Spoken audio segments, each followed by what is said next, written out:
You can't rely on motivation. You have to rely on discipline. Lived in a shipping container for 3 months. My first major, I had massive imposter syndrome. Daily training is evidence that I stack up. I absolutely know that I can do really well in this race. And that's where your belief comes in. Now, I think we're unbreakable due to those experiences. He kept saying to me, you're going to do so well in this. I came about 70th. It was a really humbling time. How did they make you feel after the race?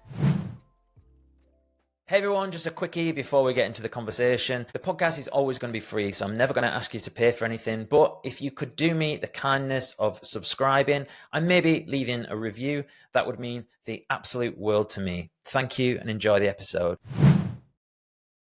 Zara, welcome to the podcast. Your bio reads as follows. Elite 15 HYROX athlete, ranked number 2 in the UK and 9th in the world. Pro doubles and mixed relay world champion, alongside your teammates, of course. Puma, built for athletes, and ESN athlete. Your most recent race in Hong Kong at the end of 2024 saw your highest ever finished with 6th place. And your PB is a 1:02.15, which you set at the Elite Women's in Amsterdam 2024. You're also a dedicated coach and a wife. It's not a bad CV, is it? I thought I'd start by asking you this. Could you tell the audience and me the significance of the words jumper and swimming pool? When I was younger, probably where a lot of my competitive side came from, which was quite early adopted from my parents. But my mum and dad put me in swimming lessons because they wanted me to swim and not drown when I was younger. And back in those days, to do your personal survival stuff, you jumped in the pool with your clothes on. So normally it was like light pajamas, right? So it wasn't too much of a test. Yeah, I'm sure you did it. But my mum actually decided that she would give me the heaviest purple jumper that she possibly could find. I think it could have even been knitted, from another family member. But she gave me that and used to make me jump in for my swimming lessons in it. And basically, I had to swim. And it was a good starting point, I think, in life because it made me more resilient. It definitely crafted, I think, probably some of my characteristics and personality traits that I live by now in terms of doing hard things. But yeah, that was the relevance. I used to do a lot of jumping in the swimming pool in a jumper. Yeah, your first weighted vest. Obviously, you had a very sports centered upbringing from the research I've done. Netball and other sports, and your parents were into sport as well. But that just stuck out as the sort of thing that maybe would sum up your upbringing with sport. Could you tell me what other ways? What was it like growing up in a sporty household? Are there any other stories that are similar to that, where you were pushed just enough to be able to go beyond what you thought was possible? Yeah, of course. So, I mean, it was great. Like I said, I had really good exposure from a young age to sports. So my dad played rugby and then went into rugby coaching. And my mum played netball for many years. And as a child, every Tuesday, when it was absolutely Baltic, very similar conditions to what it is now, as a young girl, I used to stand on the sideline and watch my mum play netball. And it was great because as I grew up and continued in sport, actually we did play on the same team for a long time. And it was cool when I was shouting, Mum, pass me the ball. And all the women used to go, oh, that's so cute. They get to play together. But generally, I think being exposed to the sport, it kind of always gave me so many opportunities and avenues, and being in sport growing up, I think gave me this confidence that I could go in and try anything. From even a personal perspective, I always put down to sport actually for teaching me so many things. What's good teamwork, actually how important is having goals in life, always amongst the team working towards kind of the same thing. So I was fortunate enough to kind of see that firsthand from my mum and dad. I mean, story wise, I used to throw myself into everything. So probably one of the stories that sticks out is when I used to do cross country. So I was one of those girls at school where I wouldn't say I forgot my PE kit.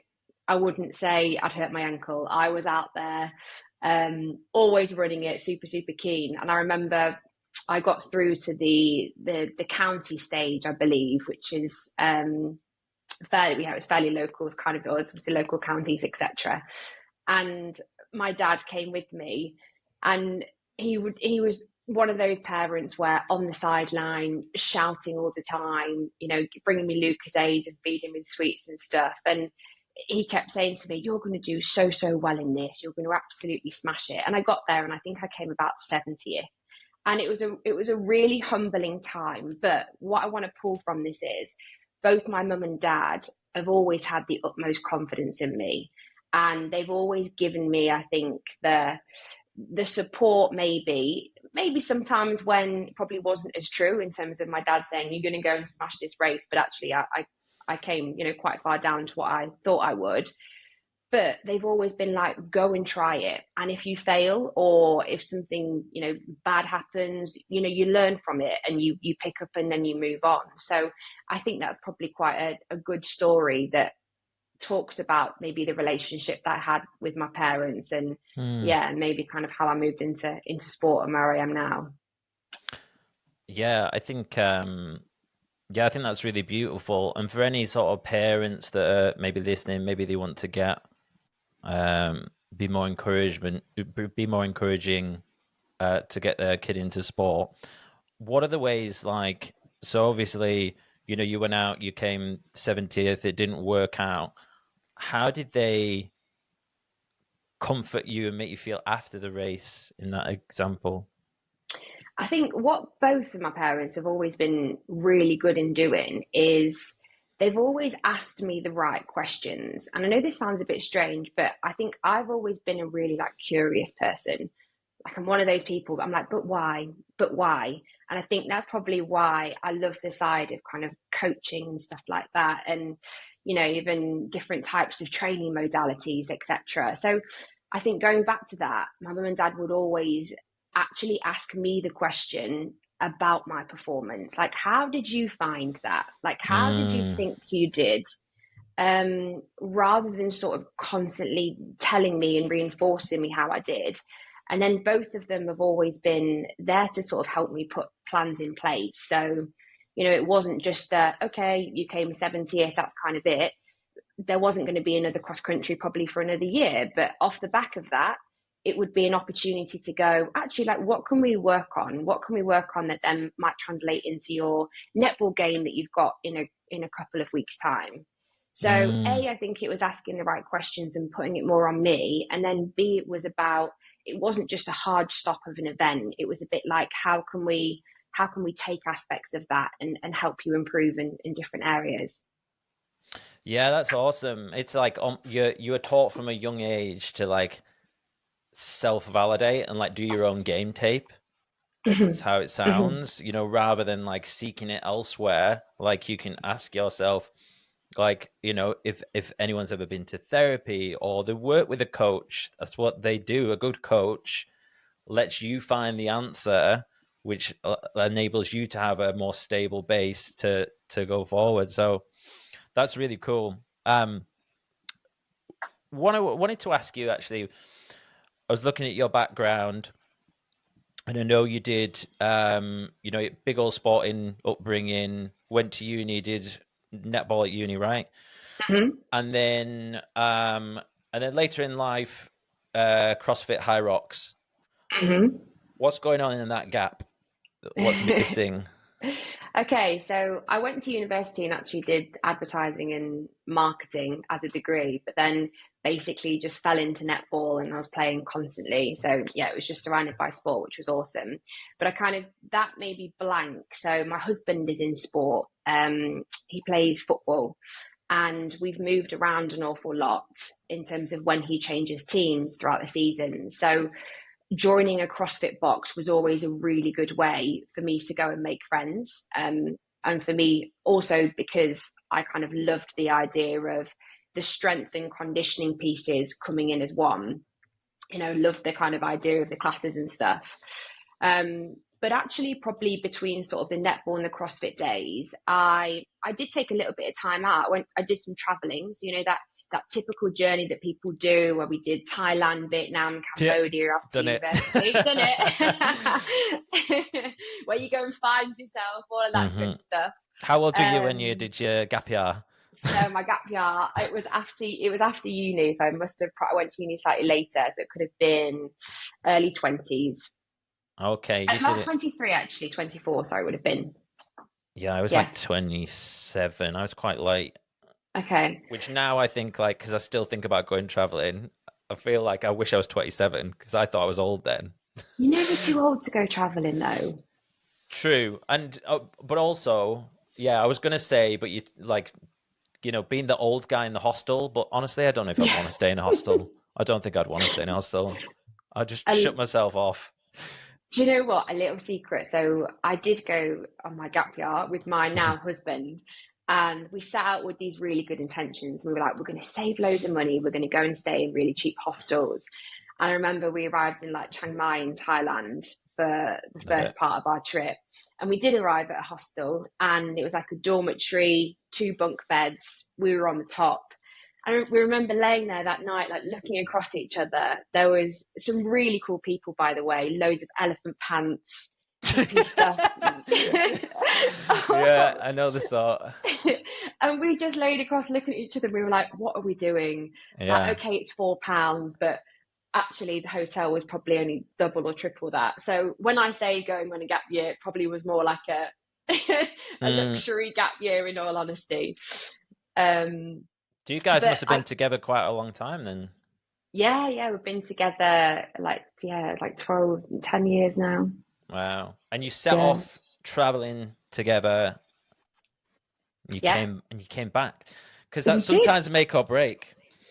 Yeah, it was. Yeah, and we did our farm work in Australia. So we thought we did a year because my husband went and played for a Melbourne team at football. And we thought we wanted the second year. So we did our farm work in the Northern Territory in Australia. And we worked on a sandalwood farm and lived in a shipping container for 3 months. So this sandalwood farm, we did night shifts where we'd start at 11 p.m. and we'd finish at 7:30 in the morning. And we used to have these great knapsacks on, a bit like Ghostbuster-esque. And we used to spray all the weeds around the sandalwood, because sandalwood's used for perfume and stuff. And then in the morning, we'd have to get up, put these finish our shift before we went to bed, get these high-vis jackets on, and try and get the kangaroos off the farm. And that in itself, I don't know how we made it through, but now I just think we're unbreakable due to those experiences that we went through when we traveling. Yeah, that's cool. I mean, making it through something and if you can get through it, it makes you so strong. Look at COVID, like the couples that could get through COVID, probably together forever. And it's like traveling. You would meet people traveling, and like, oh yeah, I'm with a boyfriend or whatever, and then you'd meet them 6 months later. I'm like, oh, where's he gone? And that would happen a lot.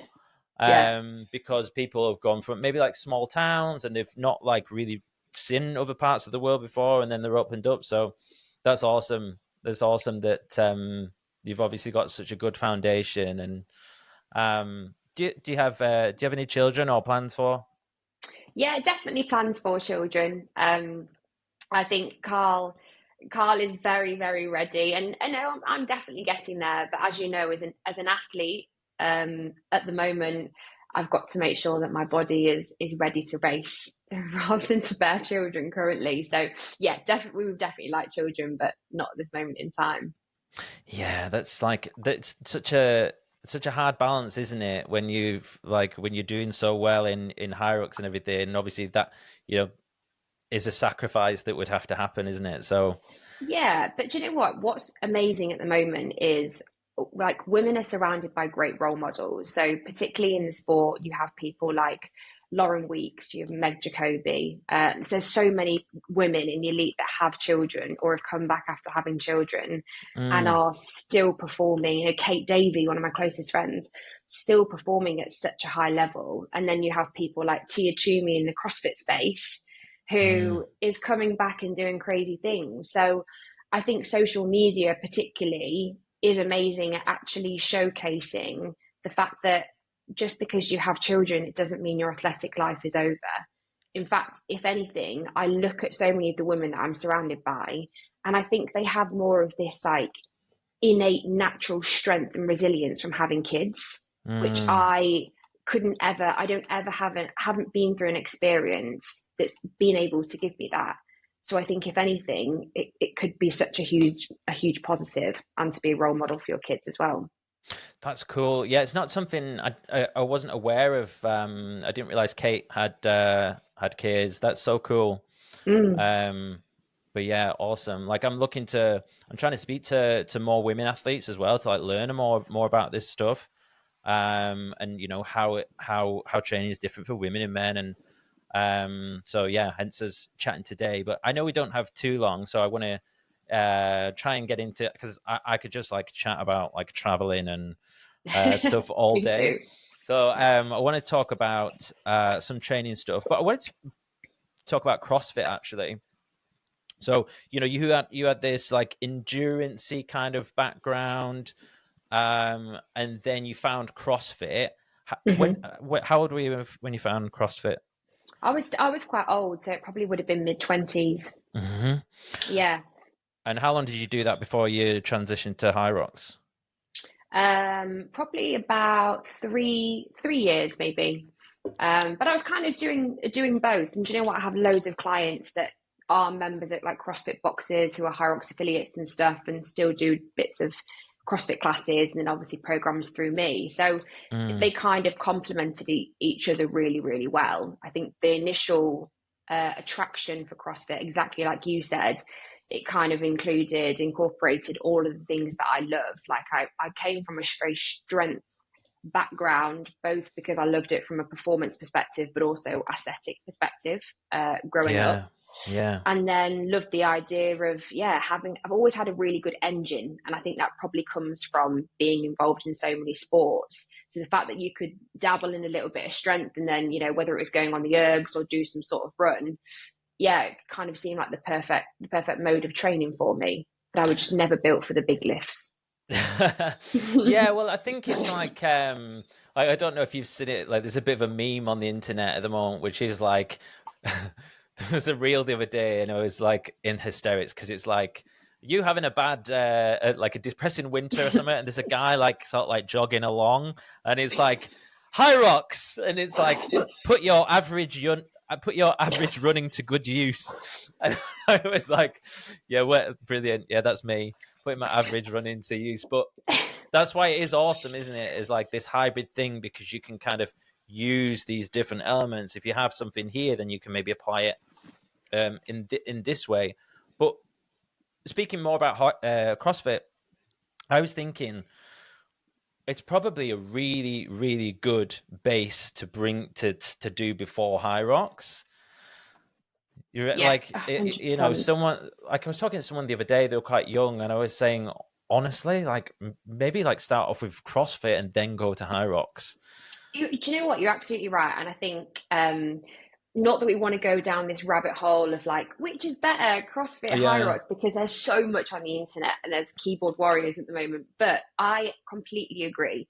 There are, even in my training programs, both that I do for myself and that I program for my clients, I always lean on different types of sports and modalities. And I think you're absolutely right. From that base perspective, if there are opportunities for CrossFit classes, if there aren't HYROX classes, it does give you that really good foundation. And, you know, even things like Olympic lifting, which is probably seen as quite scary and is more technical and complex. But if you learn it in the right way, if we think about things like the clean, power clean, for example, actually barbell movements like that are amazing at trying to improve and create good power, which is also really important for HYROX. Mm-hmm. So I think whilst if we looked at both, arguably HYROX would be more accessible for someone going straight into it. Yes. But I absolutely agree with you. I think if somebody was looking to just build themselves before going into a race,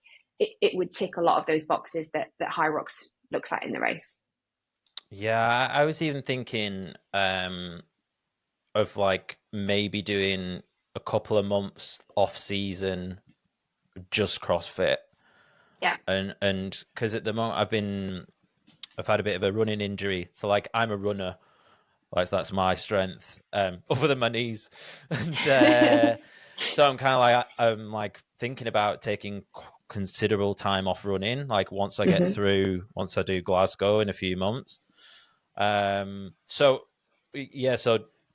two thoughts there. How much time would you recommend taking off in the off season? Like in that example, for example, so if you've bit of overuse on your knee, how much rest should we, how can we manage that load? So say if I take you back, like June is normally the HYROX World Championships, right? So that's kind of like that last race of the season. And what I always like to do or recommend to clients is it's really important to take a break from very HYROX specific training. And I would say anywhere between sort of like 1 to even 3 months. That doesn't say take your foot off the gas, put your feet up and don't do any training. Yeah. Often we need, and it really is dependent on the person and kind of in line with somebody's like injuries, experience, etc. But both from a mindset perspective and a body perspective, we need that reset and break. I think sometimes because the HYROX season and it's getting longer and longer now, I think the first races probably start in October time and they're going all the way through to June. If people are racing throughout that, yes, you're having deloads and stuff, but actually you're still very much in race mode. So I think what I always like to do is have a good 2 weeks off running when I finish World Championships, and I would bring in different other stimulus. So the ergs, which is like your ski, your row, your bike. There's lots of things that you can do which are deemed off feet in inverted commas, which are a lot less friendlier to our joints, but basically still giving us the same stimulus as in like steady state work, which is kind of what we want to be building up in our off season before we get into race specifics. But in terms of kind of, again, if you're experiencing injury and stuff, I would argue that looking at different variations of sport, like you said, whether it's even getting out on kind of like a mountain bike, whether it's doing CrossFit and more strength orientated work, it's really important to have that break from your specific sport and goals for a short time. Yeah, I'm like obsessed with this whole off-season thing. Like, I don't know, it just feels like a really good thing to optimize, because, and as well, a lot of the time, most of the time people work with coaches during season. I mean, ideally, if you've got the budget, you should work with a coach all year round, right? Yeah. And I did loads of strength. I got like the strongest I've ever been, like in the summer. But what I failed to do, which I'm now paying the price for, I believe, is the accessory stuff, the boring stuff, the rehab, the single leg stuff. I did loads of back squats. But that's what's fascinating about training and doing this is like you're always learning. And it seems to, like you were saying earlier, you get so many lessons through training that apply to life. 100%. And also, I think you've made a really good point. Like, what I tend to find is with lots of clients and even myself, sometimes we really neglect the basics because they're not sexy and they're really boring. And particularly with something like you said with HYROX, when over 50% of the race is running, and also it's very much an endurance sport, we do forget how important things like recovery are if we're looking to kind of build up our running volume. Actually, still how important our top end strength is. Yes, it is an endurance race, but still, actually, we from a future proofing and like longevity perspective, we still want to be making sure we are building strength, so we're not getting any niggles kind of later down the line. And I think there definitely is more even from a recovery standpoint, if I kind of stay on this thread, you've seen all the amount of stuff that's out on social media now, when we have compression boots, we have infrared, we have ice baths. But actually, some people will do all those things, but they'll neglect the basics of sleep and good nutrition and hydration. Yeah. And if you can't get your foundational bricks or ducks in a row, then actually you're not going to progress, even if you're doing all of these really sexy things that you're seeing other athletes doing that are probably at the top of their game. Yeah, absolutely. And as well, like, and I love the ice bath, I love the sauna, all that kind of thing. Yeah. But I also think about it like from a chemical perspective, like they're quite dopaminergic. And what you're looking for is like the serotonin activities, aren't you? Like going out in the woods, walking, when you kind of that's the recovery, isn't it? Not like I'm doing ice baths and then sauna. Like it's kind of more like training, isn't it? Or an active recovery. But yeah, one of the things I wanted to ask you, actually, you were talking about machines, and being able to reduce the load on your joints. What do you think about machines in general, specifically? Like, what about the bike? Because people talk about the bike erg a lot, and then it's like, oh yeah, if you're not running, you should be on the bike. But then, is there an argument perhaps that maybe doing more skiing or rowing is better because you're then going to help your tank, and then actually you do a lot of rowing and skiing in the event? What do you think about that? Yeah, so I think it's really interesting, actually. I think if you were to look at, and I'm generalizing here, if you were to look at, say, the female elites, and then you look at some of the male elites, arguably the male elites would do a lot of their steady state stuff on a bike or on erg. And I think that lots of the females, we do a lot of running, so a lot of volume. Now, I don't think there isn't necessarily one that's better than the other if we're thinking about like stimulus and working in heart rate zones and building up our aerobic base, so building up our endurance essentially. As long as it probably depends on how experienced you are on the erg. For example, if you're new on the ski, your heart rate could be jacked up immediately when you're going super slow. So actually, if we're trying to build up and we're trying to put in an easy session for you, it would be better to choose an erg where you're more comfortable, and actually you can sort of get to that steady heart rate and stay within sort of that zone 2, top of zone 3 area. But from a race specific perspective, and one thing I have actually started doing probably in the last maybe 4 to 6 months more, is really bump up the volume of my erg work. And I've almost treated my erg work as I do my running. So whilst I have my steady state stuff, which could more lend itself to maybe active recovery sessions, adding it into conditioning to kind of get more time on feet, I also focus on sort of my threshold pace, which on the ergs is probably something you could hold for about 10K. It's arguably something maybe 8, 12, 15 seconds, depending on the athlete, slower than your race pace.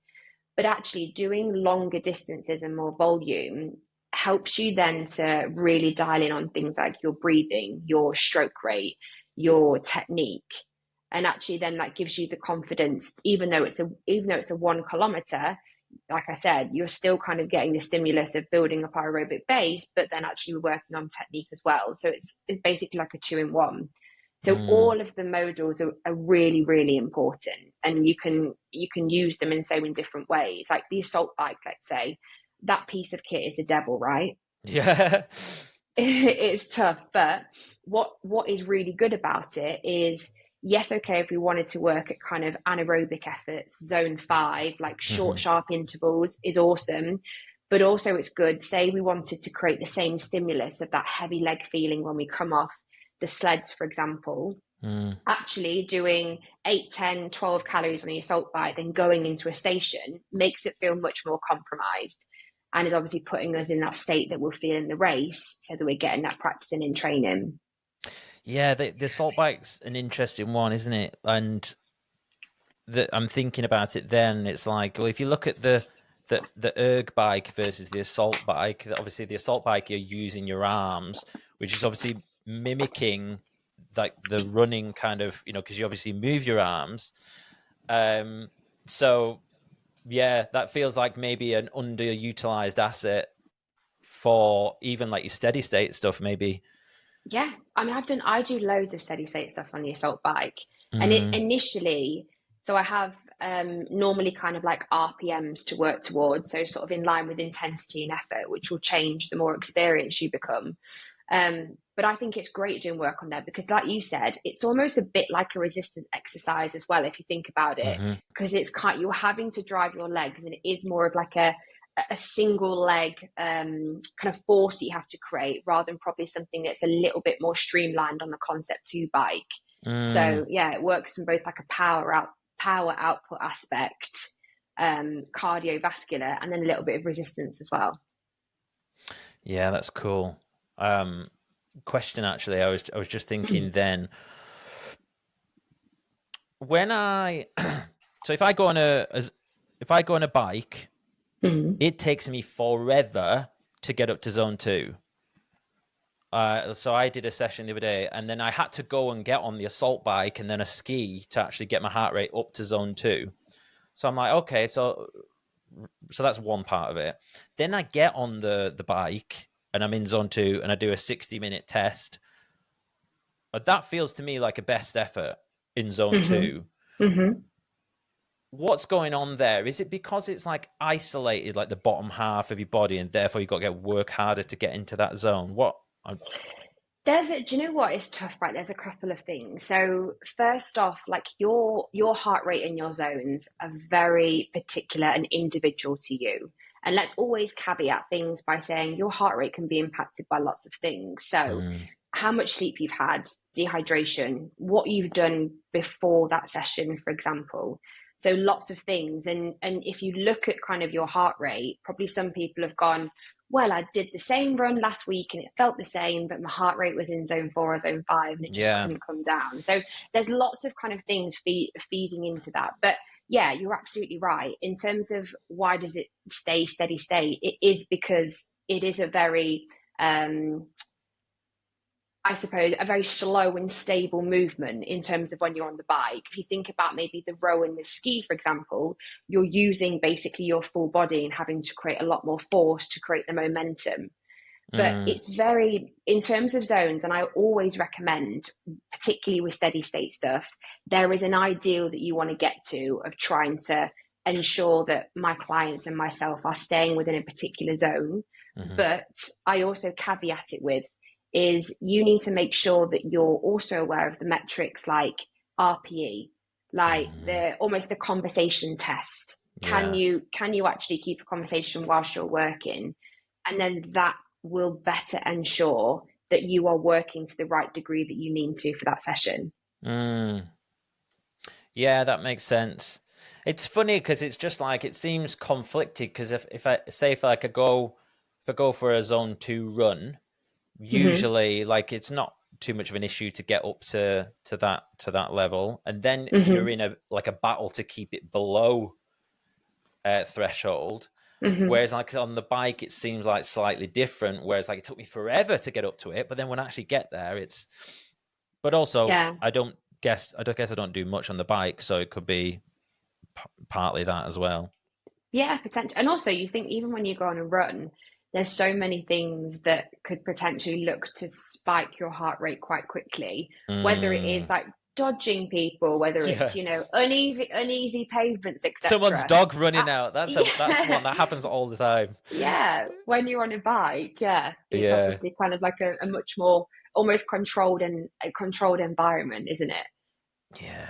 Yeah. Um okay, station weaknesses. So if we like look at it in a like real autistic spreadsheet way, which HYROX is great for that. And you look at your stations, you go, right, okay, so I'm weak on lunges and wall balls. Actually, that's one of Hmm. mine, really. How do we assess whether it's actually the lunges and the wall balls or whether it's the endurance of them, the fact that they are later in the race? Mm. Yeah, that's a really good point. And I think that probably comes back to like understanding maybe like individual strengths, etc. I think one of the things that I like to do with a lot of my clients, And you have to, again, like, use the data, but you also have to understand, I need feedback. I need verbatim feedback from how you have been feeling in that station, and kind of, how long has it taken you maybe to get back to the pace, or what did you sort of feel like? Was there any burning sensation in your legs or upper? And they would be the sort of key questions that I would ask, particularly around the lunges and wall balls. If you think about them as stations, they're obviously they're leg dominant, right? So arguably you would say quad dominant as well, with the way that lots of us lunge and obviously squat. So you would mechanically probably relate that to potentially need to work on either single leg strength or muscular endurance. And then, but if from a running perspective, I guess we always need to be looking at building out our aerobic base and improving our endurance there. Like 70 to 80% of the running volume that I do is easy. And I think it's probably looking at those both in isolation in your training to understand, actually, if we were to look at a conditioning piece that was the length of maybe a HYROX, are you naturally starting to fatigue actually the further down you get and the longer it goes on? Or actually, is it more you're fine, but it's the single leg work and it's the endurance specifically that's holding you back because your legs are just on fire, or you physically, your shoulders are gone in the wall balls, for example, and you can't continue. So it's about dissecting both of those things and looking at the data and both your feedback to understand maybe where the weaknesses are to work on any training. Yeah, no, that's really useful, because as soon as you said it, I was like, well, no, my runs are actually solid.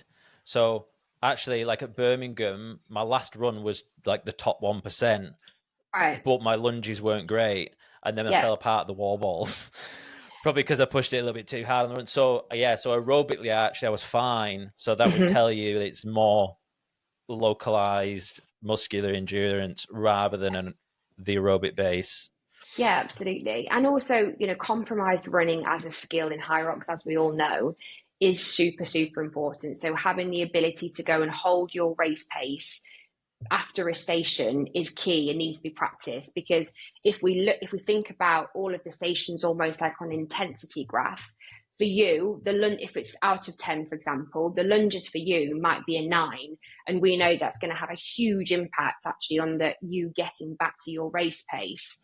So whether then we'd look at strategy and go, okay, Jason, I've seen you stepping through without taking that extra break on the lunges.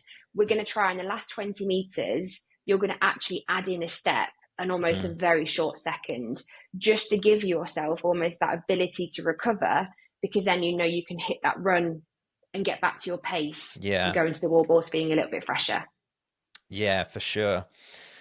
Yeah, that's cool. Thank you. What about training volume and load? Because one of the things I've seen recently, in general, like it feels like most people talk about, loading up the legs day after day gets you more resilient, increases your endurance.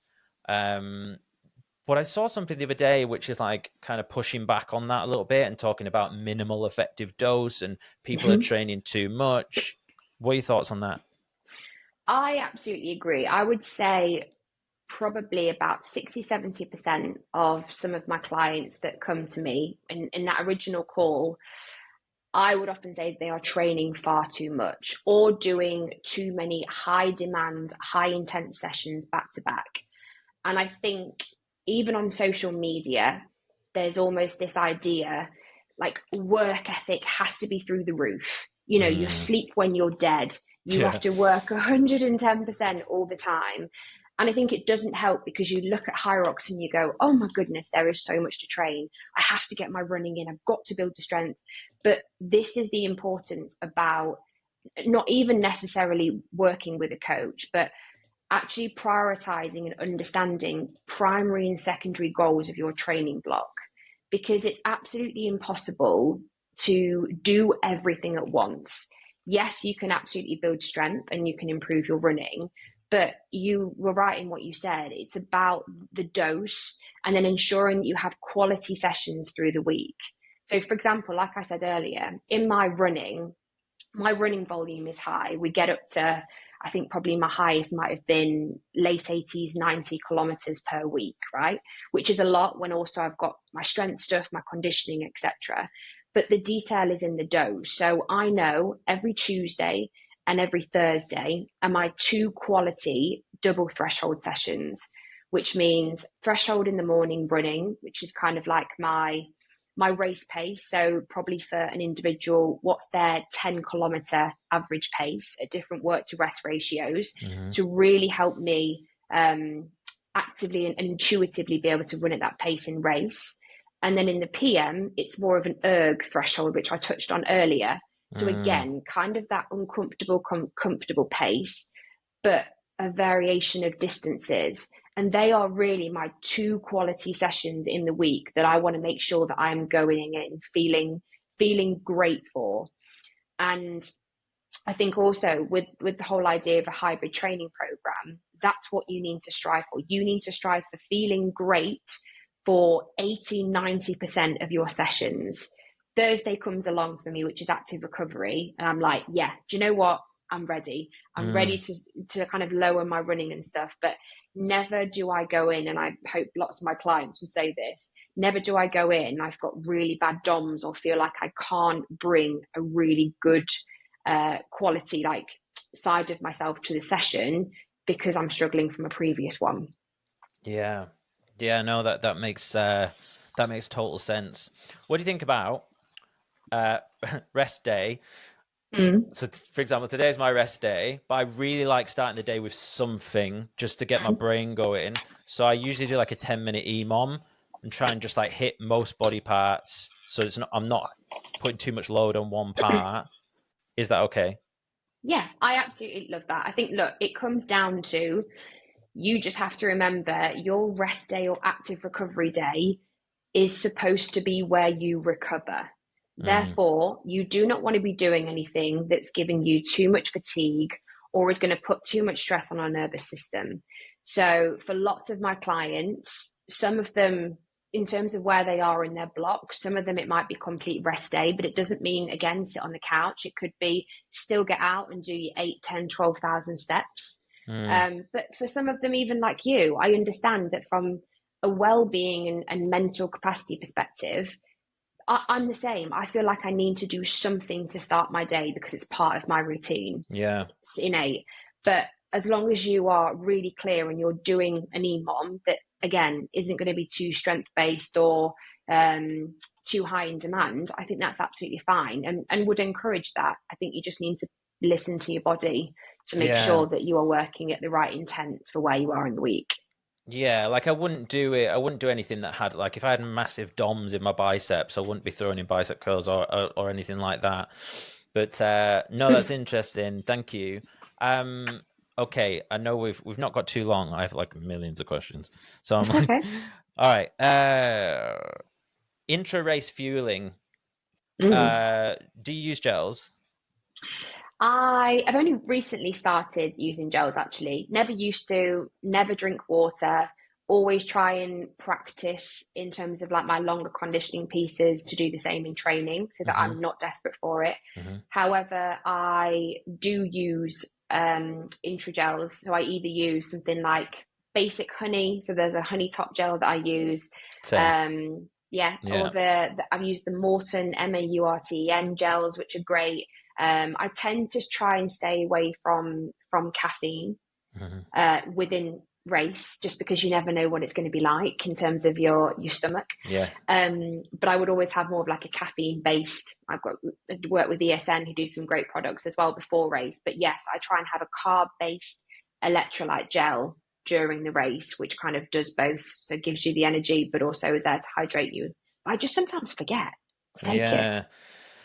I've gone to town on the gels, actually. I've really tried to try and see how many I can, get up to that like 80 grams per hour that they talk about, which has worked well for me because I've struggled with cramp and stuff in the past, and it seems to work. But my question a follow-up question to that is like, how do you look at it in like a doubles event or a relay? Can you tell I've got both of them coming up? How do you, so like, let's say I'm used to doing like 3 to 4 gels in a singles in an hour. How would you then look at like a doubles or a relay? So doubles, I would always, I mean, I only have one gel, and for a lot of my clients, I recommend kind of between, 1 to 2, depending on the time they're going to finish in. When it comes to doubles, I wouldn't say it's too dissimilar to singles, in all honesty, of when and how much to take. So for me, if I were to take normally 1 gel in my singles, actually when you're doing the row as a doubles, that's kind of the longest time that you're going to get where you're going to be standing still. So you have the ability to take it. Also, what you could do is, if you think that a full gel is probably quite a lot during the doubles, because you do have that longer rest period, I know it's sometimes a bit of a nightmare to carry. I would say maybe have like half probably earlier than the row, and then the other half at the row. So spread it out a little bit, because you are working kind of really intensely, then your heart rate's coming back down. Now in the relay, I mean, I didn't take anything in the country relay. I don't think, as long as you're fueling, because I know it's still working intense, but you're only doing the 2 runs and the 2 stations. I think really the fueling, your meal, 2.5, 3 hours before you actually start the race, would be more than sufficient. And also you find that a lot of people they would have done a race and then they do the relay. And sometimes if you've already had a couple of gels in an earlier race, the last thing you want to be doing is potentially loading your body too much. You maybe want to focus on an actual meal itself to fuel. Yeah, that's cool. Thank you. Right, I've got, I want to make sure I ask some of these audience questions. Okay, so Liam W says, what are three movements we should all be doing to get better at burpees? Oh, I like this. Okay, so from a strength perspective, got to be barbell bench.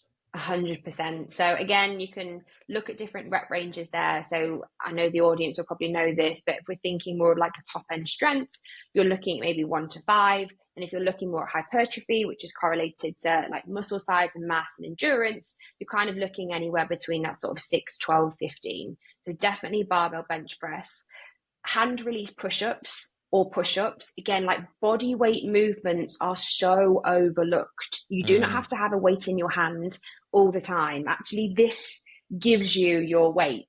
And as you know, when you're going to do the burpee broad jumps, you're only pushing yourself. So I think hand release push-ups teaches you to be in that really good position, also teaches you to engage your core as well, which is super important. And then lastly, I'd probably have to throw a plyometric in there. So I would do things like a box jump, which again, like a burpee box jumps even, or adding box jumps after maybe a strength exercise to hopefully build your explosive power.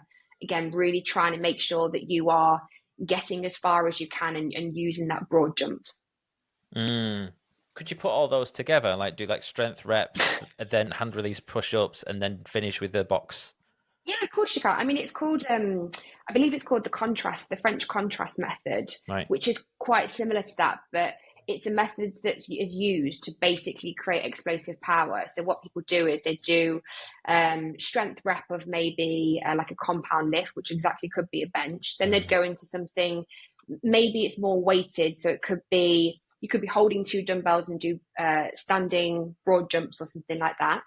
And then they would go into body weight. And again, then they go into power, so it could be a box jump. And again, that would massively help to create kind of both strength endurance, but also hit power as well, which is a 3-in-1. So fun. I love this stuff. Jade B says, how much time do you spend on mobility work each week? Oh, I could lie. I really could lie and say I'm great. I'm terrible. This is one of my 2020. Not as I do. Yeah, this is one of my 2025 intentions. I really have tried to start including more mobility, both in my warm-ups and my cool-downs, because my routine is already stacked. And I know like adding in 1-2 specific sessions isn't going to cut it for me because I don't have the time at the moment. So I am trying to be more conscious of doing things when I'm like already in, in my gym attire, ready to go. But in terms of mobility and recovery, I try and make sure that I do, I would say at least an hour to an hour and a half a week, which probably isn't enough. And then I do get a sports massage once a week as well, which I always feel really helps in terms of getting rid of any aggravation and tightness. But there's so much more to be done for me, and it's so important. Yeah, appreciate your honesty. Jamie B says, how do you stay motivated during tough training weeks? Oh, this is a good question. And you know what? This is a question that I'm asked by a lot of my clients, and I've been trying to help them because we've just come off the back of Christmas festive period. Everyone sort of goes out of their normal routine, eats differently. I think it goes back to training is my non-negotiable. Like I'm fortunate enough, like we said earlier, to have grown up in an environment where training has always been part of my day. And that's how I see it. Training is like brushing my teeth to me. So motivation isn't always going to be there for you. And I know it's probably something that you might see written on a wall, but you can't rely on motivation. You have to rely on discipline. Yes. And I think it also links in with, I've got big goals this season, and lots of my clients have big goals. They basically could just be to improve my HYROX. And I think as long as you are fully committed and you fully believe in your goals, I think even on the dark and rough days, you've just got to keep thinking about ticking the boxes and moving forward. Yeah, I feel like it's all to do with that, like your identity, isn't it? Once you become like the sort of person who trains every day, that's so hard to undo. Yeah. Like I'm exactly like the same with that now. Is taking a rest day is more difficult, and once you get into that space, that's a totally different battle. Yeah. And also, just lastly, like find something you enjoy. Like so many times at this time of year, we make goals, but often you find people are creating goals that aren't necessarily linked to themselves and what they enjoy. So just because running is the really cool thing to do at the moment, if you don't like running and you actually enjoy going to do yoga, or actually you really enjoy going on the stepper, like find things that gives you that excitement to go and do them, rather than just feel you have to do something because your friendship group or other people or you've seen on social media do it. Yeah, that's a really good insight. Okay, I've a quick fire round that I've put together. See what you think of this. So it's called overrated and underrated. Mm-hmm. So most overrated and underrated food. And I've got some others. Okay, most underrated food, underrated beetroot. Mm-hmm. Mm-hmm. Most overrated. Oh, this is hard, man. While we move to another one, it might come to you. Yeah, okay. Overrated and underrated exercise. Oh, most underrated exercise would be the leg press, particularly for people that are looking to build both strength and endurance, and maybe more of a beginner that aren't too familiar with things like barbell movements. The leg press Much is safer, great. isn't it? And also you can, when you're trying to hit either glutes, quads, hamstrings, etc., you just can move your feet, toe positioning, which I think is great.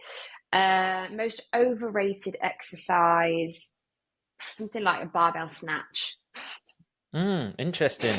Yeah, I just think there's so many better variations to, and this is maybe talking to me because I just didn't enjoy that lift at CrossFit, but there's so many other variations that are better. Yeah. For power. Which variation would be better? I would, even look at like a dumbbell snatch or kettlebell swing. Kettlebell swing is great. American kettlebell swing. Yeah. This isn't included, but what do you think, like, best lat activation? This lat is for me. Activation. Yeah.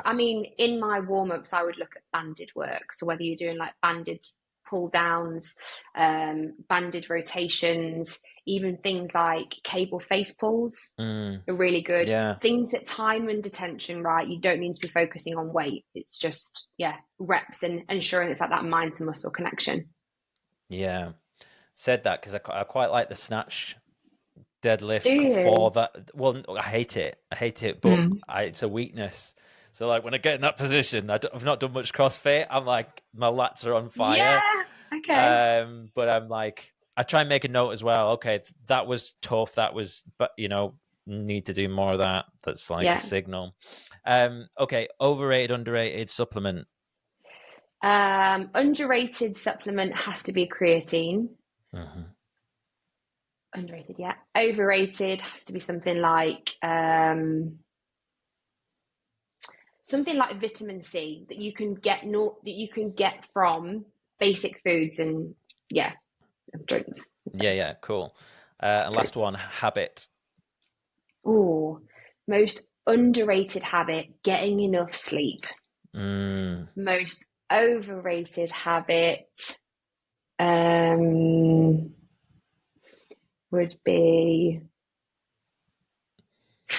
I'd probably have to say like constant infrared saunas or something. But I know they're great. I'm just having to think on the spot.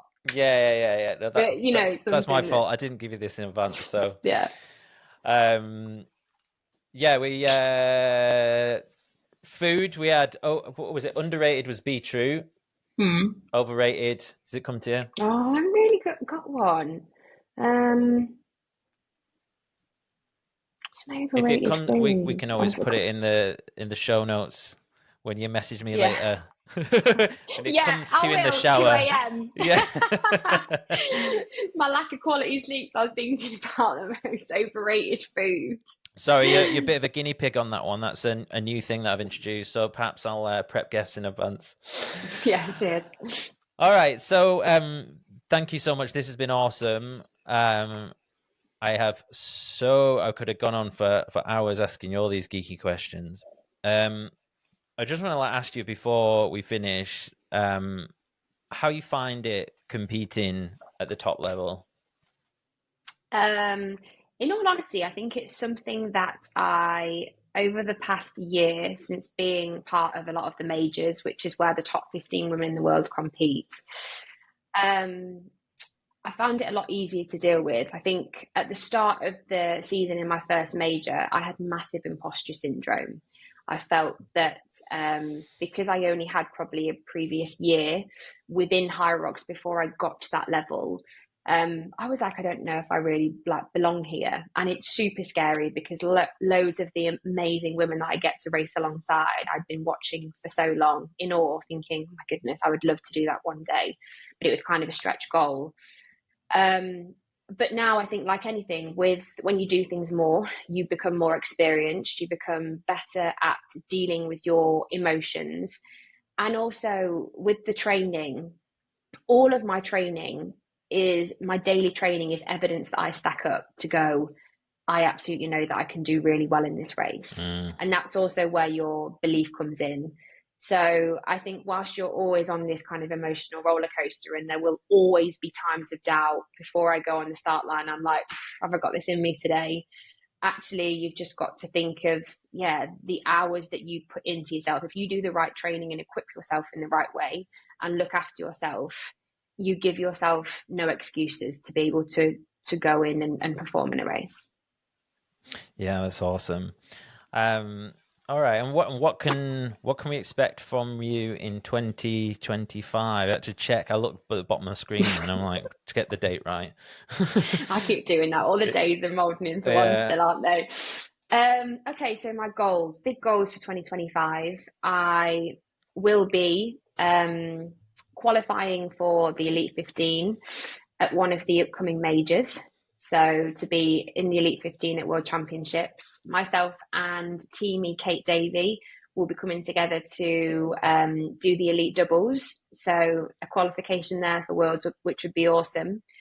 And who knows? I don't know if the country relay is happening, but I would certainly like to be a part of it again.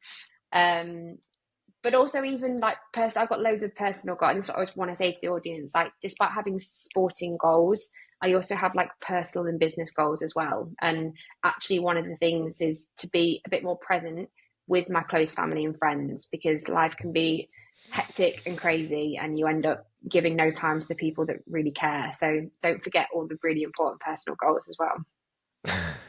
Yeah, I'm laughing because I'm so aware of this, where I'm like, I've got this chart on the wall and I've got like, and I have to like make sure I do a maintenance goal once a week, you know, like, cause I'm always like primary goal. And I'm like, okay, what do I need to maintain so that your life doesn't fall apart?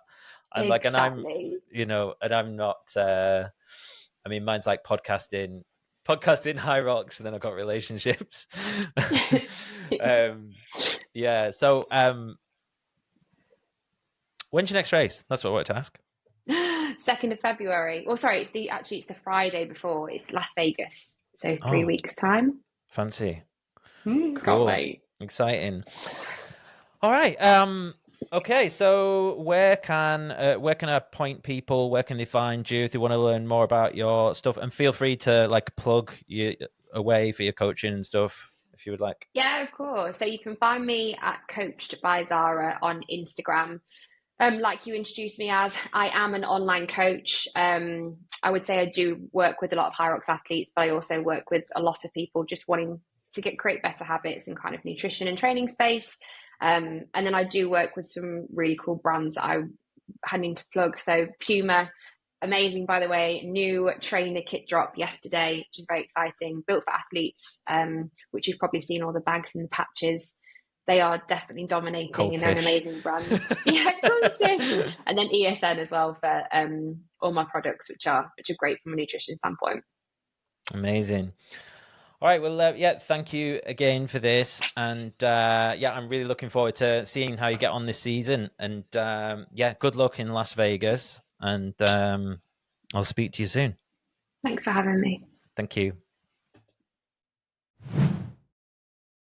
Hey guys, it's me. Thank you so much for watching that episode and congratulations for making it all the way to the end. I really appreciate it. A few things before you get going. If you haven't already, please do subscribe. And if you enjoyed this episode, the kindest thing you can do for me is to share it with a friend or family member. Don't forget to check out the show notes for links to both my guests and myself. And if you made it this far, why don't you drop me a DM?